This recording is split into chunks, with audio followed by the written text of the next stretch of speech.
Assalamualaikum warahmatullahi wabarakatuh. Alhamdulillah, wassalatu wassalamu ala rasulillah, nabiyyina wa sayyidina Muhammad ibn Abdullah, wa ala alihi wa sahbihi wa man walah, wa ba'd. Saudara-saudariku, sebangsa setanah air dimanapun berada, semoga video ini menemui kita semua dalam keadaan sehat, dimuliakan oleh Allah Subhanahu wa Ta'ala, dan mendapatkan bimbingan untuk beraktivitas sehingga melahirkan maslahat untuk kita di dunia dan akhirat, insya Allah. Teman-teman, seperti diketahui bahwa satu informasi, satu isu, satu berita yang saat ini begitu mengguncang baik pikiran, bahkan ke ranah spiritual kita semua, yang dikagetkan pada satu kasus yang mungkin kebanyakan orang tidak menduga, walaupun sesungguhnya itu realitas yang tampak di kehidupan sosial masyarakat kita. Sudah sebulan ke belakang kasus ini viral, bahkan diduga bertahun-tahun ke belakang juga sudah banyak terjadi dan dibincangkan dalam skala yang terbatas. Untuk itu, dalam video ini, saya ingin memberikan 5 masukan, baik terkait dengan peristiwa dimaksud, dengan inisial yang sudah diketahui, publik bahkan, pun demikian juga secara umumnya, untuk mendapatkan pelajaran-pelajaran antisipatif, guna baik peristiwa itu tidak terjadi lagi di masa depan, ataupun pemicunya, dan segala macam bentuk penyimpangan yang dapat ditangani, dikendalikan oleh pemerintahan kita. Yang pertama, kita mesti sepakat bahwa tindakan asusila dimaksud adalah sebuah penyimpangan yang nyata.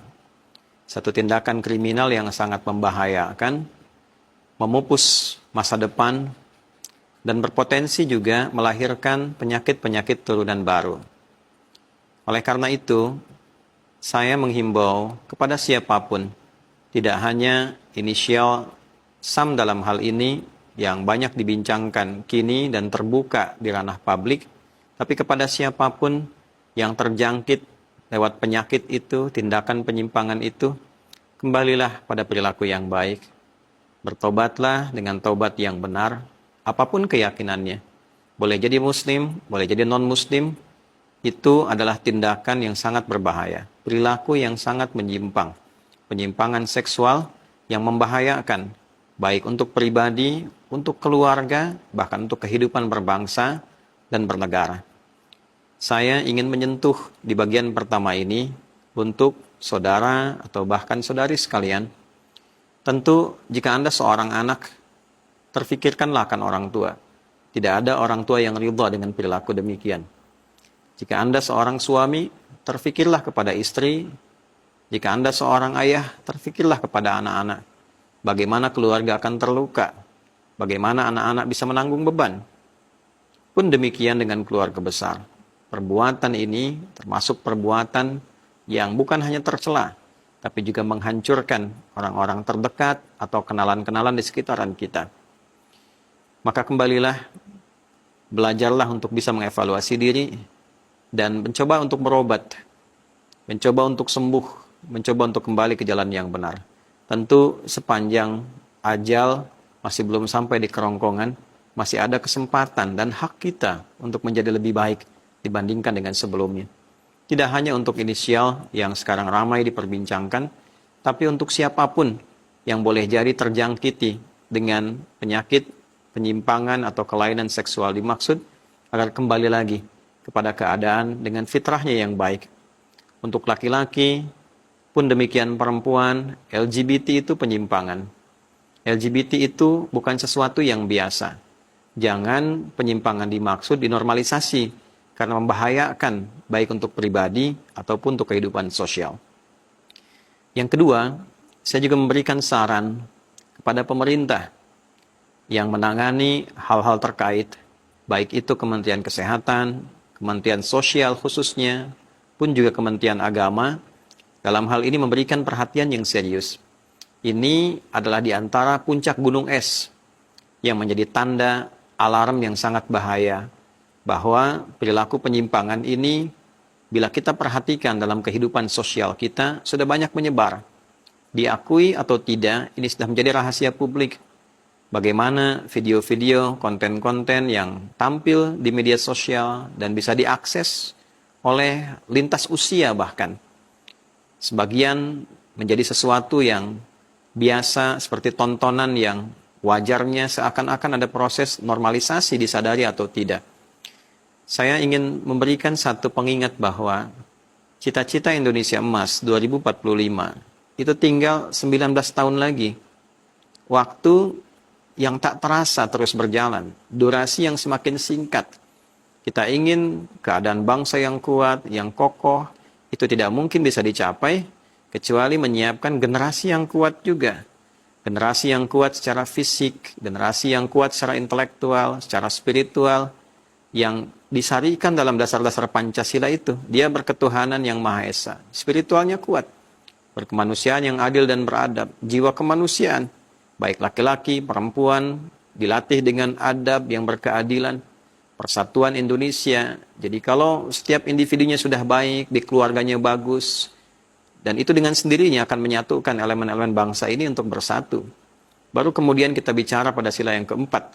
Kerakyatan yang dipimpin oleh hikmat, kebijaksanaan dalam permusyawaratan perwakilan. Tentunya ini semua adalah hal-hal yang tidak mungkin kita lompat. Tidak mungkin kita meraihnya tanpa melewati langkah demi langkah. Baru kita harapkan terjalinnya keadilan sosial bagi seluruh rakyat Indonesia. Teman-teman semua, terutama yang berada di pemerintahan, sekali lagi saya harap mohon diberikan perhatian yang sangat serius dalam persoalan ini. Tidak boleh ada kesan normalisasi dalam hal ini, karena sangat berbahaya. Kemudian yang ketiga, spesifik terkait dengan kasus SAM ini, saya menghimbau yang pertama kepada Kepolisian Republik Indonesia, baik Kapolri ataupun Kabar Eskrim, dan yang terkait, tidak perlu ragu, hal-hal yang sangat extraordinary crime, kejahatan-kejahatan yang sangat membahayakan. Dan kegiatan penyimpangan seksual ini, kejahatan yang sangat membahayakan. Membunuh potensi masa depan, membunuh generasi, dan juga menghambat cita-cita generasi emas. Tidak perlu ragu, siapapun oknumnya.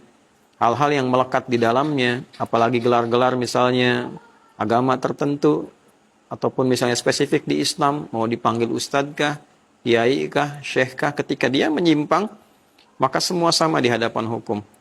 Silahkan, jangan ragu diproses, ya, sehingga memberikan kepastian hukum, perlindungan, pengayoman pada masyarakat, dan memberikan satu jaminan keamanan dan ketenangan. Dan mohon dikonstruksikan, saya melihat bahwa banyak sekali saat ini orang tampil memberikan klarifikasi, menyampaikan satu opini. Saya kira akan lebih baik kalau sudah dipastikan, statusnya sudah jelas, kemudian prosesnya berjalan, mungkin bisa dibuat rilis dari pihak kepolisian, dan tanpa ragu, kemudian mengurai ini. Dan saya kira kalaupun ada faktor-faktor lain, tidak hanya terkait tindakan penyimpangan ini, mungkin ada faktor X tertentu atau yang lainnya, silahkan dikonstruksikan. Karena kepentingan bangsa itu nomor satu. Kepentingan negara itu mengalahkan segala kepentingan-kepentingan individu. Oleh karena itu, penjagaan terhadap nilai-nilai bernegara itu penting didahulukan. Saya kira insya Allah bisa dipahami di konstruksi ini. Silahkan didalami, diteliti. Saya yakin juga pendalaman-pendalaman itu sudah dilakukan dan kepentingan negara sekali lagi mesti diutamakan. Yang keempat, ini juga bagian yang tidak kalah penting untuk seluruh korban dari perbuatan-perbuatan yang menyimpang ini. Saya menyarankan kepada semuanya bangkit. Lawan trauma itu. Buktikan bahwa Anda pemenangnya. Jangan biarkan mereka merasa menang. Mereka merasa nyaman dengan tindakan menyimpang itu. Bangkit, tunjukkan bahwa prestasi Anda tidak bisa dikalahkan dengan tindakan-tindakan buruk itu. Buktikan Anda yang terbaik.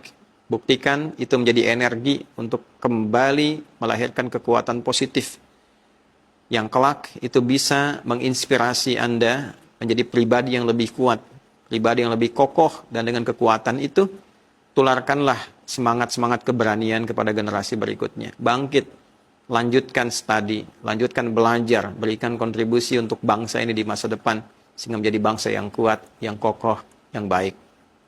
Yang terakhir saya kira, saya juga memberikan anjuran kepada seluruh tokoh-tokoh agama untuk memperhatikan, terutama yang memiliki tanggung jawab di institusi pendidikan yang sifatnya barangkali seperti pesantren. Ada tempat untuk menginap, ada santri yang di dalamnya dididik.